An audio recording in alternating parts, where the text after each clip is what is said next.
Shalom Chaverim, Wednesday night, 8 p.m. And we're live on TikTok, as I am every Wednesday night at 8. And I also take the audio, and this becomes a podcast on the Wisdom of Rabbi Block. So some of you may be listening, in which case you're listening probably from the beginning, but whenever I go on live, I like to leave some time for people to start listening or start watching. Hello. A little colder today than I expected. I'm not sure why. When I went out, I thought it was going to be a nice warm day. It was windy, a little on the chilly side here in the nation's capital.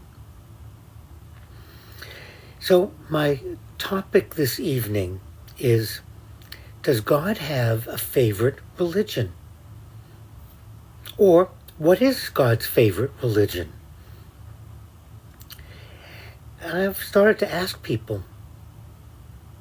I think, and I want to ask those of you who are joining, do you think God has a favorite religion? And if so, what is God's favorite religion?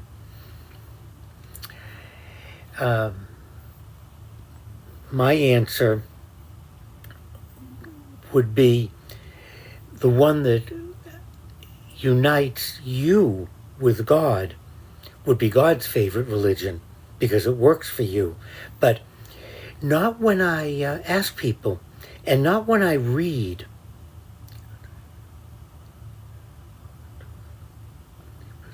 To live upon.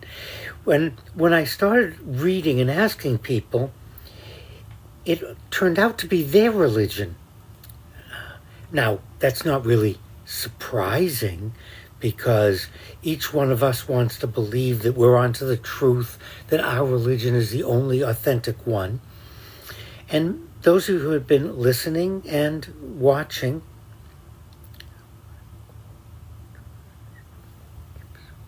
okay, add a live goal, it just said. I'm going to add a live goal.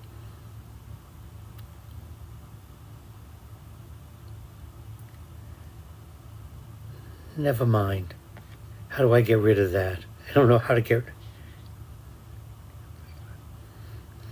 Help me achieve my first goal and I'll sing a song.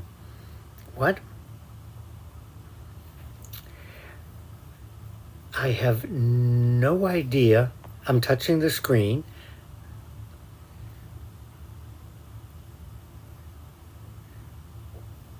Oh, okay.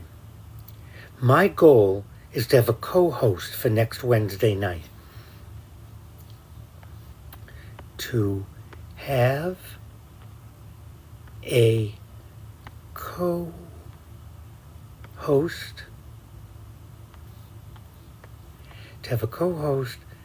next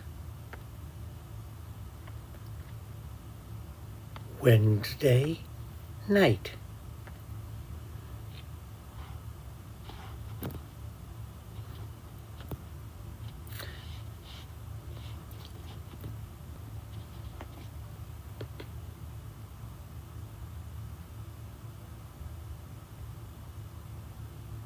Now, for those of you who are asking to join tonight, please fulfill my goal.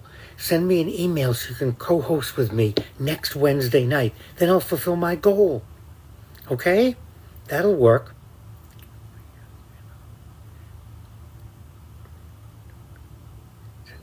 I'm reading some of the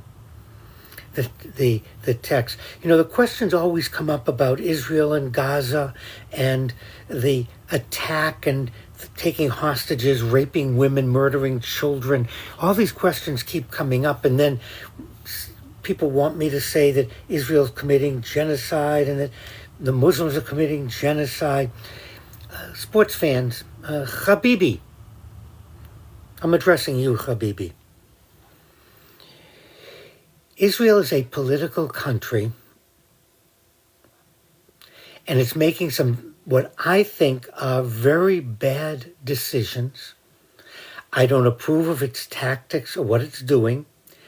I don't believe that trying to call names or incite people will get us any closer to peace. In fact, I think what the Palestinians are doing in Gaza today in saying they want Hamas out, a great step towards a free Palestine that takes care of itself. And that's the answer. A free Palestine, free of Hamas, free of terrorists, that Israel recognizes Israel, and that Arab countries recognize both Palestine and Israel. Okay? I think that's what we need to get to. So, God's favorite religion, and the other thing I'm always thrilled with is before any sporting event, they pray for their team to win. Now, what's God's favorite sport? And there's a terrible joke I have to give. Of course, God's favorite sport is baseball, because when you open the Bible to Genesis 1:1, it tells us God's favorite sport. It says, in the big inning. And only baseball has innings. So obviously, according to Scripture, God's favorite sport is baseball. Now, that's absurd, ridiculous. It's I think, a groaner or a dad joke. I'm not sure where to put it. However, that's the same as praying that my team defeats your team and asking God to intercede so that my team defeats your team. How about if before we invoke, we gather our team together for a moment of inner peace so that we can get out there and that we can win because of our team, not because of an imaginary intercession on the part of God, because I believe God's on my side. Oh, maybe some people want to put that in the chat, in the questions. What do you think is God's favorite sport? Or does God have a favorite religion? Will you condemn? Yes, I'm against murdering innocent children in Africa, in the Ukraine, in Israel, in Gaza. And women can put on a yarmulke. There's no prohibition that says women can't. Yeah, someone said we're not doing the 613 anymore. Maybe next week we'll bring them back. I was wondering, I was getting bored with them and I wasn't sure. Yeah, we have 530 something left, you're right. Okay, next week we're going to bring back the 613 commandments.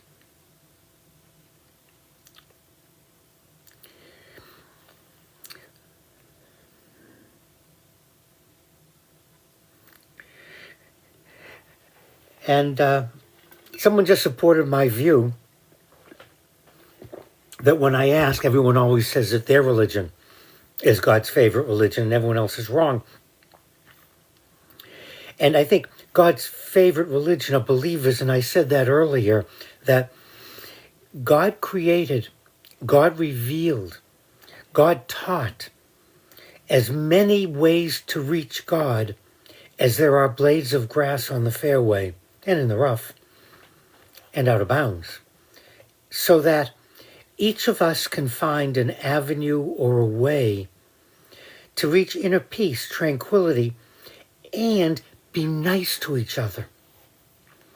And I think that's a problem we're seeing in politics, that an individual's country's desires and policies begin to override what's good for everyone, and they're looking at what's good for that particular group, and then there's another group. If you look at Pakistan and India, the Kashmir, if you look at what's going on in Africa between the different countries, If we took a look at Yemen, we can spot all over the place that there are countries, there's individuals, there are groups that want to promote their religion, that want to promote their country, their nationality at the expense of someone else. And the outcome's never good, and we're watching it. We're watching it. We're watching it in Africa with the rape and murder that's going on of children, of both men and women. Okay? So let's park away that we want to stop promoting individuals' countries at the expense of someone else and begin talking about how can we look at each other and agree that your religion, your nationality, your desire to have a Palestine, your desire to have a whatever country we want to name, a Kurdistan, really depends upon mutual respect back and forth. If you want me to respect your aspirations, then you respect mine. And I think that's a good start. Someone asked me in an email, how can we solve this? How can we start? I think that's the answer, is not promoting or justifying anyone, but rather in saying, how can we establish the validity of both? And extremism doesn't establish the validity.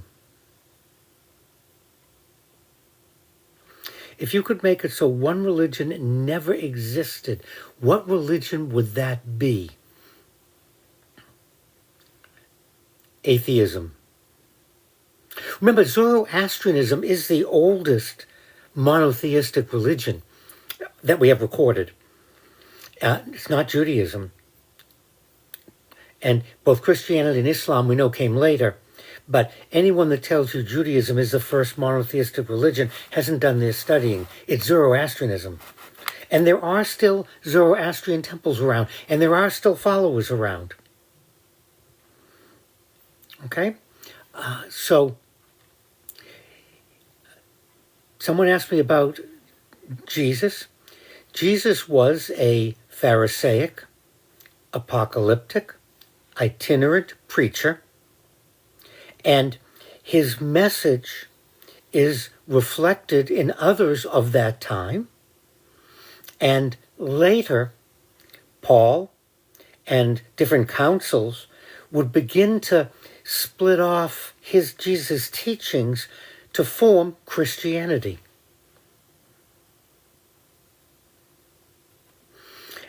And we can find the roots. Someone asked me if I'm Jewish. Yes, I am. Born Jewish, brought up Jewish. However, I did attend Boston College, which was instrumental in my becoming a rabbi. It also was instrumental, in my understanding that there are many ways to attain to the one. That's what I learned from the Jesuits, that it's not about one to the exclusion of others. And if we want to find the roots of other religions, I can certainly find the roots of other religions in the Torah. Not to try to prove one was better, one was superior, but rather that we're in this together. Isaac and Ishmael went in two directions. The father, Abraham. And that's...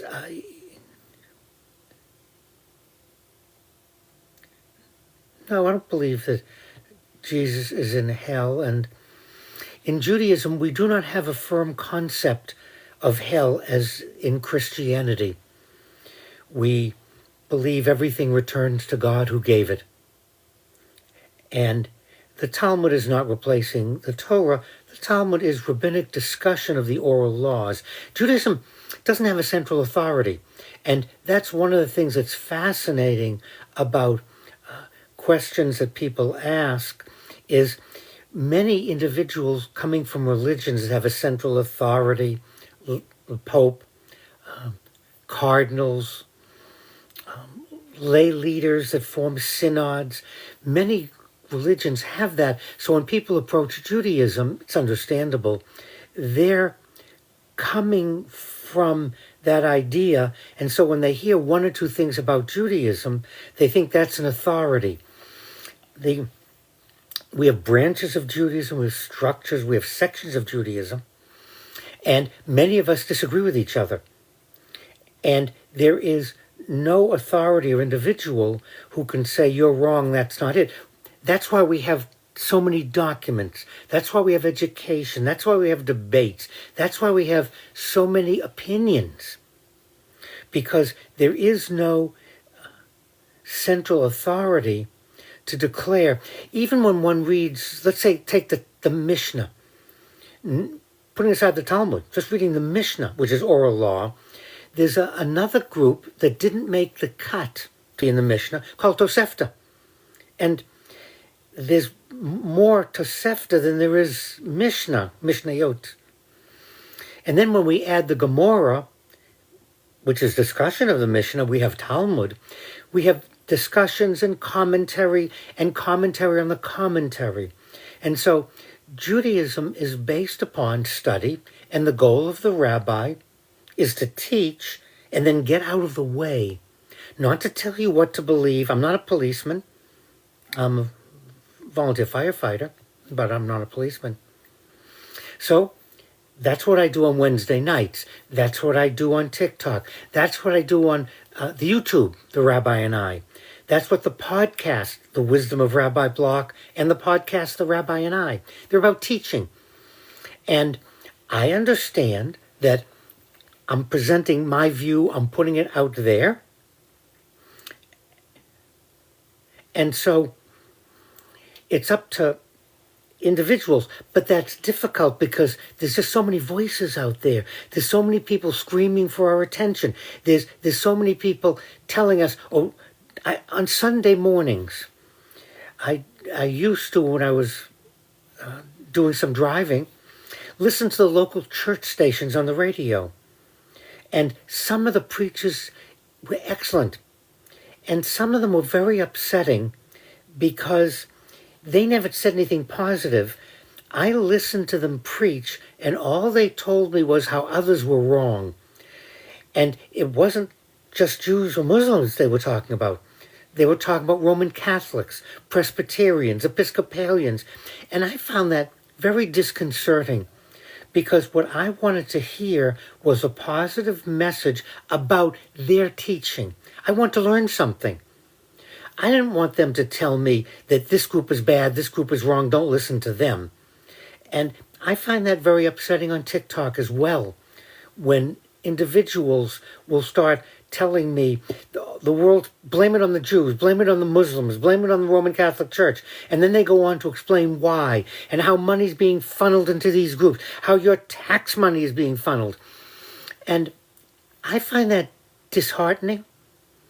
I also find that against Christianity, Judaism. Where in the Sermon on the Mount did Jesus preach hate? Where did Jesus preach? Even in the 613.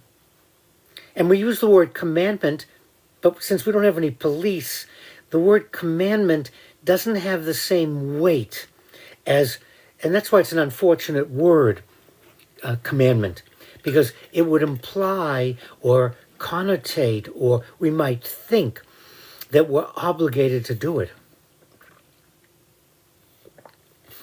Someone asked about generic Jews and I don't like to use those categories because I don't know how the listener is categorizing. And within Judaism, we fall along a train, if you like. Unlike other religions which do have authorities, think of Judaism as a train with different cars. And we have, each car has a different concept of God, has a different interpretation of the holy documents, has a different emphasis. Yeah, if Islam and Judaism are so similar, that, you've asked the question. And if you go to my YouTube channel, The Rabbi and I've done several discussions on, I don't understand why we should hate each other. Abraham is our father. Ishmael and Isaac were brothers. Each went to a different climate and culture to teach about the one. And we should be supporting each other to help each other attain our understanding of the path. And someone just asked me if I believed in being reborn.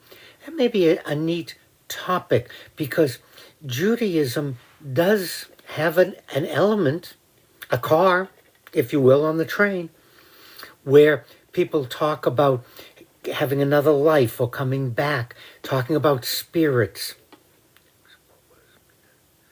No, and it's not being done in the name of Judaism, by the way. Please, user 730, whatever you are, please change your question. What is being done to the people in the name of the state of Israel? Judaism is not supporting that. And the Israeli government is not Jewish. They're not following our Jewish teachings when they do that. It's politics, and it's really bad what they're doing. Healing Journey, be my co-host. Next Wednesday night, send me an email. If someone said about Jesus, what did he not fulfill? Christianity has something called the second coming. Why did Christianity have a second coming if Jesus fulfilled the requirements of the Messiah? The requirements for the second coming are what Judaism says is the coming of the Messiah.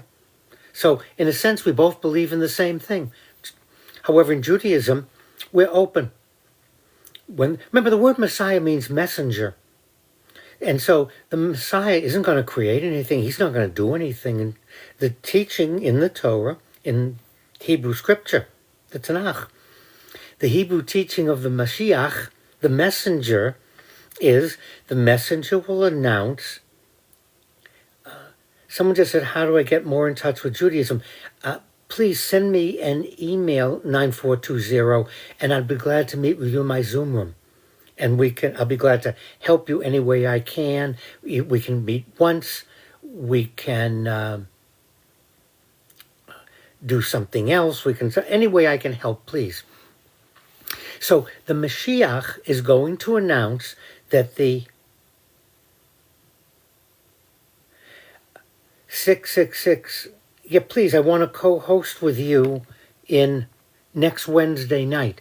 So send me an email, rabbiblock@hotmail.com, and we'll meet and we'll talk about how we're going to co-host. Yes, the answer is yes. Please, let's do that. At the end of days,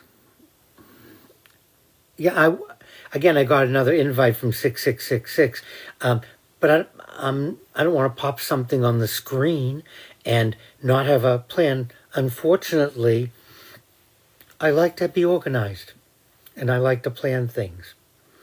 And I do believe that we need to create, there is such a thing as Arab nationalism. We have in Egypt, we have a Lebanon, we have a Jordan.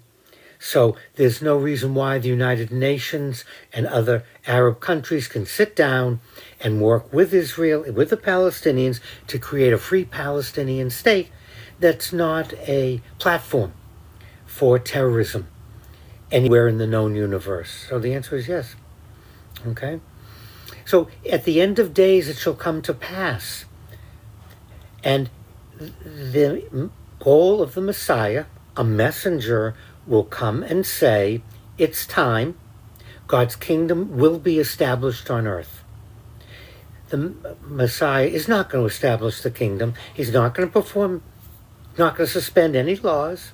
He's God's messenger, just like getting a telegram. Well, do we get telegrams anymore? Getting an email, getting a voicemail that someone says, call me. I have a message for you.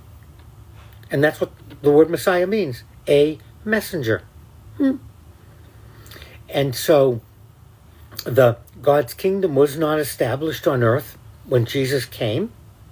And so Christianity developed the second coming.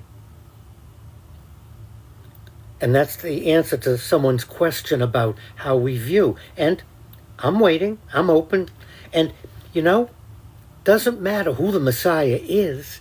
It's great news because God's kingdom will be established on earth. However, if we look at what's going on in Africa, if we look at what's going on in the Ukraine, if we look at what's going on in Gaza, in Israel, if we look at all these things, I don't see God's kingdom be established on earth. It's about peace. It's about cooperation. It's about building for all of us. And I would refer you to the prophets, Isaiah, Jeremiah, Ezekiel. Someone just asked me if they could borrow $50. Neither a borrower nor a lender be. That's a good motto. What is the Talmud? You ask some questions. It would be my going to my dentist and asking my dentist, how's my arthritis? My dentist, that's not the dentist specialty. And so I'm often asked questions about Jewish sacred books. And sometimes people ask about the sacred books of Islam or the sacred books of Christianity. And the question is not appropriate, and you're not going to get a good answer because I don't think you would go to your rheumatologist and say, I want you to give me a root canal. I think you'd be very foolish, by the way. You want to go to someone that has that skill. And the same with any specialty. You're going to go ask your automobile mechanic to do a root canal? Or you're going to ask your dentist to replace your muffler? No. So we want to stop for a moment. No, we don't have a central scholar in Judaism. Each rabbi, each one of us stands based on how people respond to us. And so, in a sense, the number of followers I get, the number of likes I get, is a measure of how people who hear me believe or listen or follow. And that's a very different system. And that's why I'm open. And that's why I want to listen and talk to other people. That's why I've learned about other religions. So I can be of service to the greater glory of God. That's my mission. Our motto in the military and the VA, I'm a chaplain to all, a rabbi to some. Now, if you're a priest, you're a chaplain to all priests. You fill in the denomination for specifics of the denomination. But all of us begin by saying, we are chaplains to everyone. Which means we have to have more than just a passing knowledge.